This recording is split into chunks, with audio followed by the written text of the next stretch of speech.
Hello learners, welcome to your own learning YouTube channel that is the learners। सबसे पहले तो कैसे हैं आप सब? आई होप आप सब बहुत अच्छे होंगे। और जो भी लास्ट वीडियो थी आपकी वो अपलोड हुई भी। आई थिंक ये जो आपको वीडियो मिलेगी आज आफ्टर 1 वीक मिलेगी। क्लास 8 का चैप्टर कर रहे थे। ओके, जो भी लास्ट वीडियो थी वो आपने सबने अच्छे से देख ली होगी, समझ ली होगी। ओके, तो आज हम कंटिन्यू करेंगे हमारा जो नेक्स्ट पार्ट था। क्लास 8 चैप्टर कर रहे थे हम। Okay, synthetic fibres and plastics, इसका हम आज सेकंड पार्ट करने वाले हैं। ओके, लास्ट वीडियो आपको 1 वीक पहले, आज से पहले 1 वीक अपलोड हुई थी, आज फिर अपलोड होगी।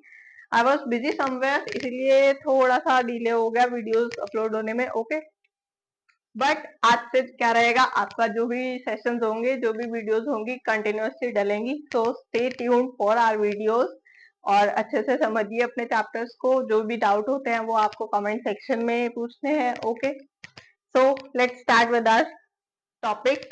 हमारे पास जो आज हमारा टॉपिक है वो है synthetic fibres and plastic, class 8।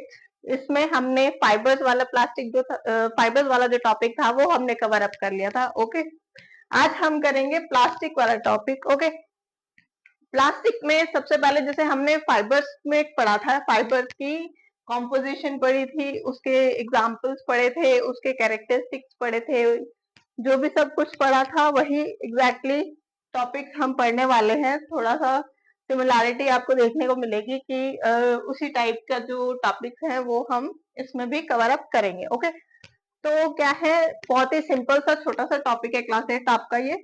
और कुछ ज्यादा बहुत मुश्किल नहीं है, बहुत ही इजी सा टॉपिक रहेगा। Okay, so let's start. Plastic में जैसे हमने फाइबर का करा था कॉम्पोजिशन। ओके, कॉम्पोजिशन कैसा होता है, जैसे फाइबर, सिंथेटिक फाइबर्स का कॉम्पोजिशन देखा था कि हमारे जो स्मॉल बीड्स होते हैं, छोटे छोटे बीड्स आपस में कंबाइन होकर क्या करते हैं, एक फाइबर को कंपोज करते हैं। ऐसे ही हमें प्लास्टिक की कॉम्पोजिशन देखनी है कि प्लास्टिक कैसे बनी है। प्लास्टिक क्या है, एक पॉलीमर ही है। ओके, जैसे हमने सिंथेटिक फाइबर में पढ़ा था पॉलीमर, वैसे ही प्लास्टिक भी एक पॉलीमर है, पॉलीमर लाइक अ सिंथेटिक फाइबर। ठीक है, अब ये पॉलीमर है लाइक अ सिंथेटिक फाइबर ही है, तो इसकी जो कॉम्पोजिशन है या इसकी अरेंजमेंट है, ये किस तरीके से बना हुआ है, वो ऐसी अरेंजमेंट है। एक है लीनियर और एक है क्रॉस लिंक। ओके, लीनियर में क्या होगा, एक स्ट्रेट लाइन, एक स्ट्रेट चेन आपको यहाँ पर दिख रही होगी, इस तरीके से ये जो है अरेंज होते हैं। Okay, plastic. और प्लास्टिक की जो क्रॉस लिंक्ड होती है, ये इस अरेंजमेंट को हम ये देखेंगे। क्रॉस लिंक में 2 लेयर्स बन रही हैं और 2 लेयर्स से ज्यादा भी बन सकती हैं। ओके, तो ये रहेगा हमारे प्लास्टिक की कॉम्पोजिशन। हमने कॉम्पोजिशन की बात तो कर ली, अब प्लास्टिक के कुछ हमारे जो डेली लाइफ एग्जांपल्स हैं वो भी तो हम देख सकते हैं। फॉर एग्जांपल, ये मेरे हाथ में क्या है, मार्कर, किस चीज का बना है, प्लास्टिक का बना ना। ये बॉडी जो है प्लास्टिक की है, ये हमारा बोर्ड का सरफेस प्लास्टिक का है।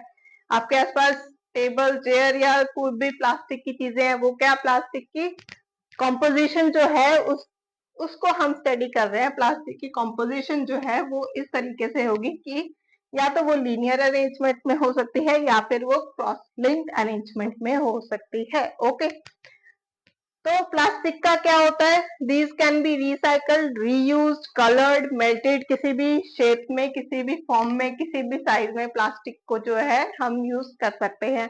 बहुत ही सिंपल सा, आप अपने अकॉर्डिंग भी देख सकते हैं, लाइक ऑब्जर्वेशन के बेस पे कि क्या है ये हमारा टॉपिक बोलना क्या चाह रहा है, हमें क्या समझाना चाह रहा है कि प्लास्टिक की जो चीजें हैं हमारे आसपास, हमारे सराउंडिंग में, उसकी अरेंजमेंट होती है लीनियर और क्रॉस लिंक टाइप में। ओके, और plastic can be recycled, reused, coloured, melted. Okay, अब हमारे पास जो है नेक्स्ट है टाइप्स ऑफ प्लास्टिक। मेन जो 2 टाइप्स आपके पास गिवन है आपके टेक्स्ट में, आपके चैप्टर में इंक्लूडेड है, वो है thermoplastic and thermosetting plastic. Okay, अब आपने देखा होगा कुछ तो प्लास्टिक तो ऐसे होते हैं ना जो मतलब हम इजिली क्या हो सकते हैं, तोड़ मोड़ सकते हैं। तोड़ मोड़ इन द सेंस, कुछ ऐसे बच्चों के टॉयज आते हैं जिसको आपने अब कभी देखा होगा, तो उसकी शेप्स जो होगी प्लास्टिक की होती है, बट शेप को जो है चेंज हो सकता है और फिर वो ओरिजिनल फॉर्म में आ सकती है। कुछ इस टाइप का हो सकता है। या फिर कुछ ऐसा जिसको हम इजीली मेल्ट कर सकते हैं। प्लास्टिक फॉर एग्जांपल ये मार्कर की अगर हम बॉडी को मेल्ट करेंगे तो क्या होगा, मेल्ट हो जाएगा, ठीक है, अंडर द हाई टेम्परेचर। अगर इस पर हीट लगेगी, इसको हीट करेंगे तो क्या होगा, ये मेल्ट हो जाएगा, ठीक है। और किस टाइप के प्लास्टिक होते हैं, किसी को इजीली बेंड करना इजी है, किसी को तोड़ना इजी है, किसी को ब्रेक करना या फिर किसी को मेल्ट करना इजी है। इस ये टाइप के होगे, क्या होगे, इस तरीके के प्लास्टिक आगे, मतलब that can be melted easily, that can be broken easily और that can be deformed easily on heating या फिर किसी भी प्रोसेस के थ्रू। तो ये सब जो प्लास्टिक्स आते हैं जिसकी हम शेप एंड साइज को कन्वर्ट कर सकें एक फॉर्म से दूसरे फॉर्म में, उसको क्या बोलते हैं, थर्मोप्लास्टिक्स। ओके, ये सब एग्जांपल आएंगे आपके थर्मोप्लास्टिक में। थर्मोप्लास्टिक में एग्जांपल आता है आपका पॉलिथीन हो गया, पीवीसी हो गया। ओके, अब पॉलिथीन हो गया, पीवीसी हो गया, ये सब क्या है, this can be easily deformed on heating, this can be bent easily. Okay, ये सब आ गया हमारे पास थर्मोप्लास्टिक में। अब नेक्स्ट जो है हमारे पास वो है थर्मोसेटिंग प्लास्टिक।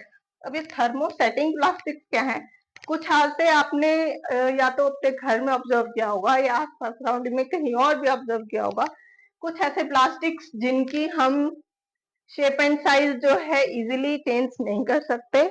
फॉर एग्जाम्पल वो हीट को रेजिस्ट करेंगे, हीट जो है एब्जॉर्ब नहीं करेंगे तो क्या होगा, उसकी शेप एंड साइज जो है डिफॉर्म नहीं होगी। ओके, या फिर कुछ ऐसे जिसको हमने बहुत ज्यादा तोड़ मोड़ के या फिर बहुत ज्यादा जोर लगा के, बहुत ज्यादा फोर्सफुली जो है किसी चीज को ब्रेक भी कर दिया, बट अगर हम कहें कि वो अनब्रेकेबल प्लास्टिक की फॉर्म में था, बट फिर भी हमने फोर्सफुली जो है उसको ब्रेक कर दिया, वो तो फोर्सफुली किया बट वो किस में था, अनब्रेकेबल था।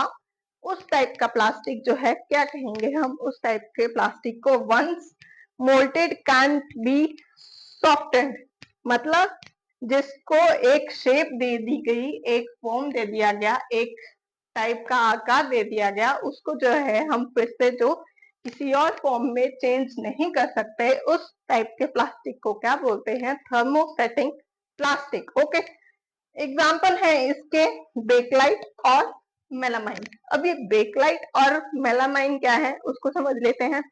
बेकलाइट जो आएगा आपका, वो आएंगे आपके इलेक्ट्रिक स्विचेस जो होते हैं ना, इलेक्ट्रिक स्विचेस हम सबके आसपास लगे होंगे, ठीक है, हम इजीली देख सकते हैं क्या है, they are the poor conductors of electricity और they are the poor conductors of heat and electricity. Heat अगर हम ज्यादा हाई टेम्परेचर करेंगे या फिर अगर हम जानबूझ के उसको हार्म करेंगे या डिफॉर्म करना चाहेंगे, वो डेफिनेटली होंगे, but they are the poor conductors of electricity. Okay, और इजीली जो है क्या होते हैं, ब्रेकेबल नहीं है।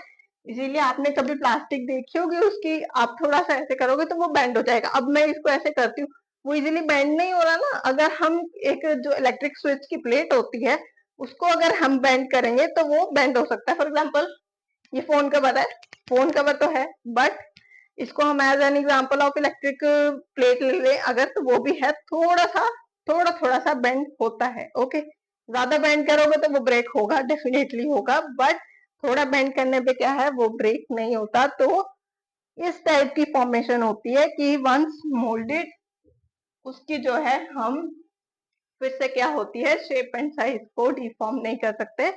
ओके, किसी और फॉर्म में हमें चाहिए कि हमने उसको तोड़ा मोड़ा या उसको कुछ भी हमने किया तो हमें जो है कोई और नई फॉर्म मिल जाए, तो वो पॉसिबल नहीं है।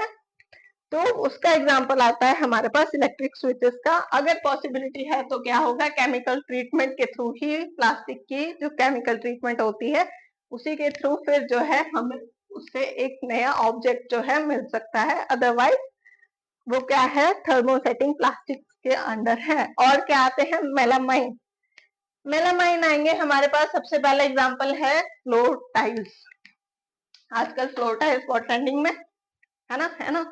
तो फ्लोर टाइल्स क्या होती हैं, they are made up of melamine. Okay, और हमारा जो किचन वेयर है, आपने सुना होगा किचन वेयर में मेलामाइन की प्लेट्स होंगी, या फिर मेलामाइन के आजकल बहुत ट्रेंडिंग में चल रहे हैं डिनर सेट्स या फिर टी कप सेट्स। तो ये सब जो है क्या है, थर्मोसेटिंग प्लास्टिक्स के अंडर आते हैं। ओके, कि ये जो है बहुत इजीली ब्रेकेबल नहीं होते, कि हमें चाहिए होता ना कि बड़े अच्छे से फैंसी से डिनर सेट्स हैं और घर में बच्चे हैं, वो क्या तोड़ देते हैं। वो पेरेंट्स की सबसे बड़ी जो वो होती है क्या कहेंगे, कि हमारे बच्चे जो अच्छे से हमारे डिनर सेट्स हो गए, कप प्लेट्स होगी, उनको ऐसे मार के ऐसे फेंकते हैं और वो टूट गया। तो उसको जो है एक सॉल्यूशन जो था कह लो, वो है मेलामाइन की जो किचन वेयर्स हैं या टी कप सेट्स हैं, उसमें जो है यूज होता है मेलामाइन का। They are the thermosetting plastic, जो कि हम उसको अगर फेंकते हैं तो वो इजीली ब्रेक नहीं होंगे। फोर्सफुली अगर तोड़ेंगे तो वो ब्रेक होगा, बट इजीली अगर एक दो बार कहीं से गिर विर गया या बच्चों ने फेंक दिया तो वो ब्रेक नहीं होगा। ओके, तो ये सब तो देख लिया हमने टाइप्स ऑफ प्लास्टिक, प्लास्टिक के types, thermoplastic and the thermosetting plastic, उसके एग्जांपल्स। ओके, अब हम आ जाते हैं हमारे नेक्स्ट पार्ट पर, वो है कैरेक्टरिस्टिक्स। बहुत ही इजी से कैरेक्टरिस्टिक्स है, बहुत ज्यादा सोचने की जरूरत नहीं है हमें, बहुत ही नॉर्मल सा इजी सा हमें पता ही है क्या होते हैं। प्लास्टिक्स नॉन रिएक्टिव है, किसी चीज के साथ जल्दी क्या होता है, रिएक्ट नहीं करते। अब अगर हम इसका कंपैरिजन करना ही चाहें, इसको अच्छे से समझना चाहें, हम ले सकते हैं एग्जांपल आयरन का ले लो, या फिर स्टील का, या इस तरीके के जो कि करोजन, जो रिएक्ट इजिली कर जाते हैं एयर में और वाटर में भी, बिना कुछ करे भी। अगर वो विदाउट यूज कुछ टाइम तक एयर में under the contact of water या फिर under the contact of air रहेंगे, तो स्टील या आयरन या कुछ भी चीज इस तरीके से है, तो वो क्या होगी, they can crore easily. Crore मतलब करोजन हुई, जंग लग जाती है किस पर, आयरन की चीजों पर। ओके, तो आयरन का कंपैरिजन यहाँ क्या किया गया है, प्लास्टिक के साथ। ठीक है, कि प्लास्टिक क्या है, एक नॉन रिएक्टिव चीज है, जल्दी जो है आपका करोजन नहीं होगी। करोजन नहीं होगी तो क्या होगा, ज्यादा टाइम चलेगा, है ना। उससे क्या हुआ, उसकी प्लास्टिक की जो लाइफ है वो ज्यादा है as compare to iron products, या फिर आयरन की जो भी चीजें होती है उसके कंपेरेटिवली, अगर वो यूज में नहीं है तो। ठीक है, नेक्स्ट पार्ट हम देखते हैं, नेक्स्ट कैरेक्टरिस्टिक हम देखते हैं, लाइट है, स्ट्रॉन्ग है, ड्यूरेबल है।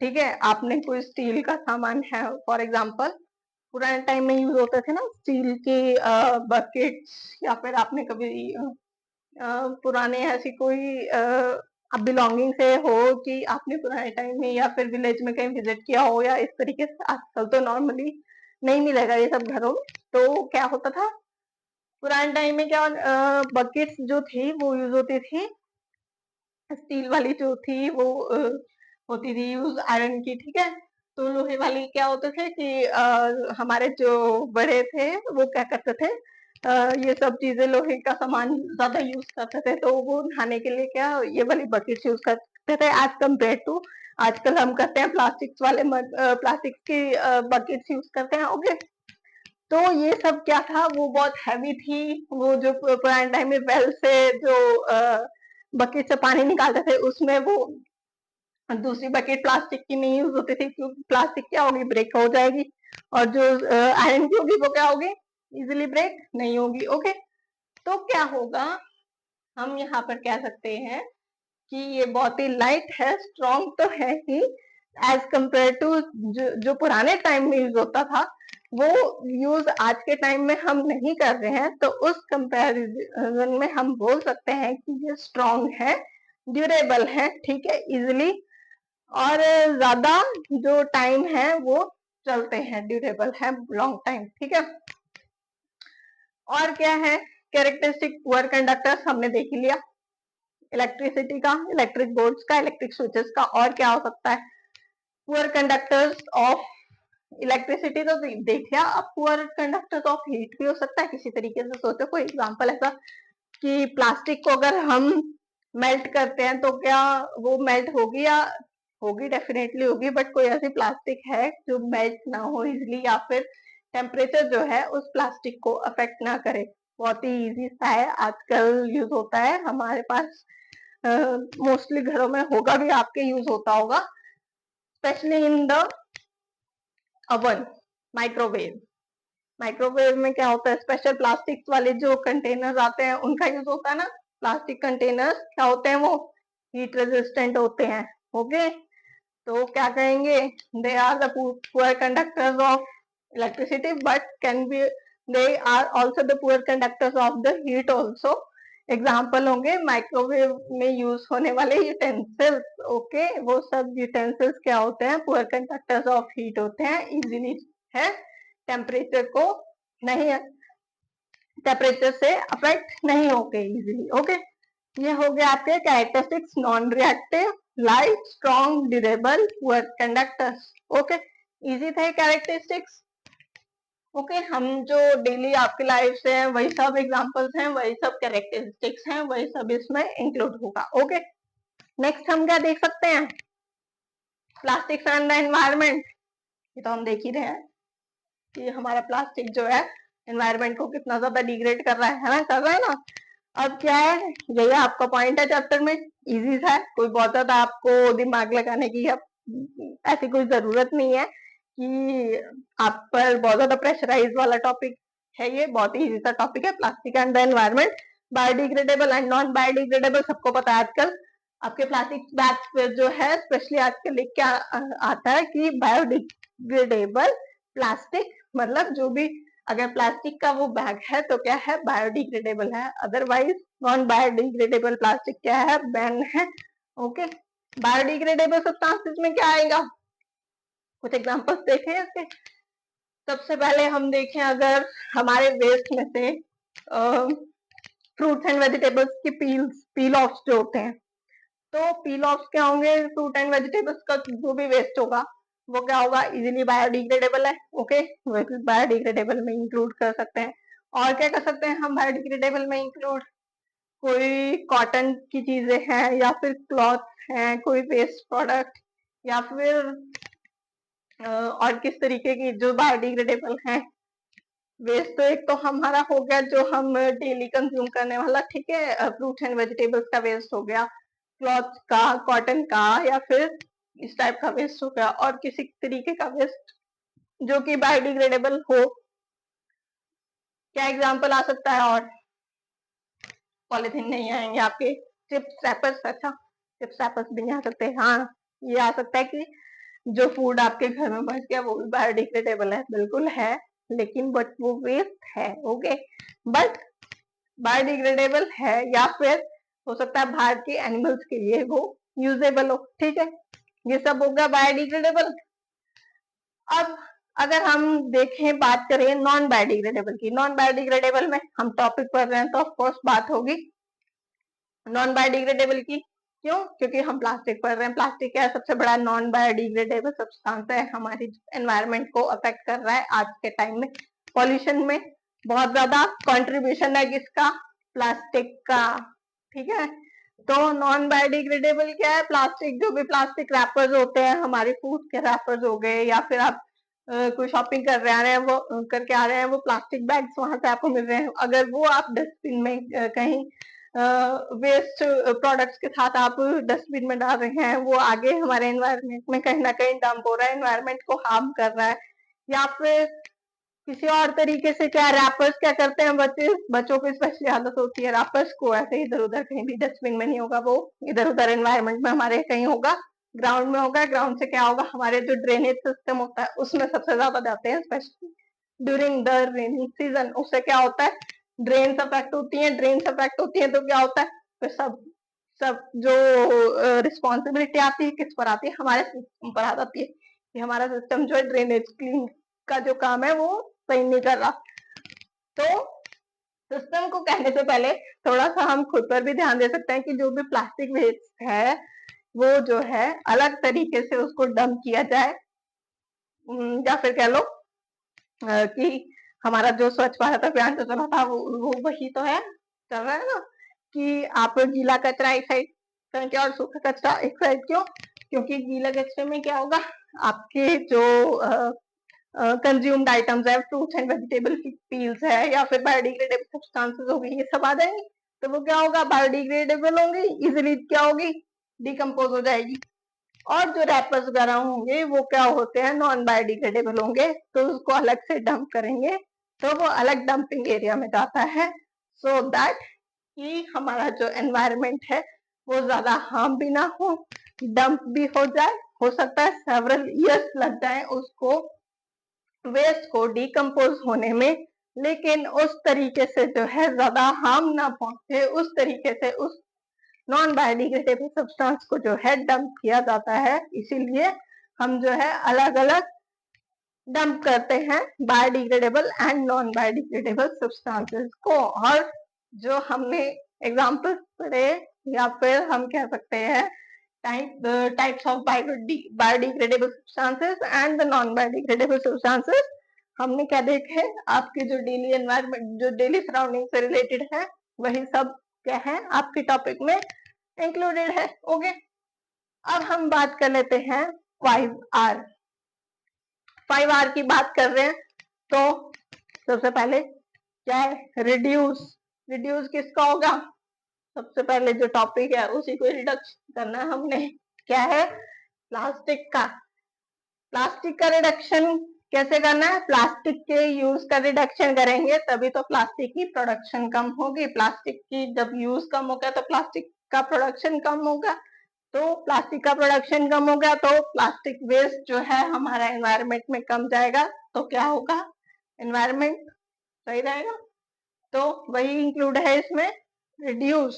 First step is reduce the use of plastic. 5R का फर्स्ट स्टेप है रिड्यूस, सेकंड है रीयूज। अगर आप प्लास्टिक कंटेनर्स लाते हैं बाहर से, कोई ऐसी चीजें, फॉर एग्जाम्पल कुछ ऐसे कंटेनर्स आते हैं जो हम रीयूज भी कर सकते हैं। फॉर एग्जाम्पल क्या एग्जाम्पल ले सकते हैं, सोचो, कोई ऐसे कंटेनर्स जिसमें हम यूज कर सके। बहुत सारी चीजें आती है, ईटेबल आइटम्स प्लास्टिक के कंटेनर्स में आती है, वो क्या हो सकती है, हमारी रीयूज हो सकती है ना किचन में। तो जितना टाइम, मतलब बहुत ज्यादा लॉन्ग टाइम भी प्लास्टिक की और यूज नहीं करना चाहिए। उससे क्या होती है, जो भी फूड हम उसमें रखते हैं तो वो उसको भी अफेक्ट करता है, लेकिन कुछ टाइम तक हम उन कंटेनर्स को यूज कर सकते हैं, तो उसको बोलते हैं रीयूज। जो भी फूड आइटम्स आप लेकर आए प्लास्टिक के, वो आपके किचन में किसी और पर्पस के लिए आफ्टर दैट फूड कंटेंट जो भी यूज था उसमें वो खत्म हो जाए, उसको, उस कंटेनर को यूज कर सकते हैं, रीयूज कर सकते हैं, तो वो कर सकते हैं। ठीक है, 5R का सेकेंड आर, रिड्यूस कर दिया, रीयूज कर दिया। अब और क्या हो सकता है, रिसाइकल। रिसाइकल में क्या आएगा, हम फिर से रिसाइकल करेंगे किसको, प्लास्टिक वेस्ट को।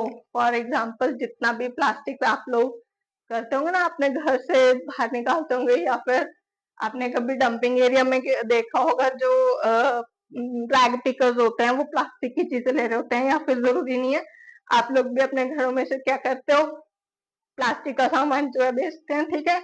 तो वो कहाँ जाता है, रिसाइकलिंग में जाता है, पूरा का पूरा केमिकल ट्रीटमेंट होता है, पूरा का पूरा प्लास्टिक वेस्ट एक मान लीजिए फैक्ट्री है या फिर कंपनी है जहां पर प्लास्टिक की रिसाइकलिंग चलती है with the help of chemical treatment, पूरे प्लास्टिक को फिर से रिसाइकल किया जाता है और उससे कुछ नई चीजें, कुछ नई शेप्स एंड साइजेस की कुछ भी नए ऑब्जेक्ट्स बनाए जाते हैं, तो वो आ जाता है रिसाइकलिंग में। या फिर प्लास्टिक के बैग्स भी आते हैं रिसाइकलिंग में। ओके, पॉलिथीन बैग्स हो गए, ये सब जो भी प्लास्टिक बैग्स हो गए वो रिसाइकलिंग के लिए भी जाते हैं। और क्या होता है, रिकवर। रिकवर कैसे कर सकते हैं हम, इन सब से ही रिलेटेड है रिकवर और रिफ्यूज।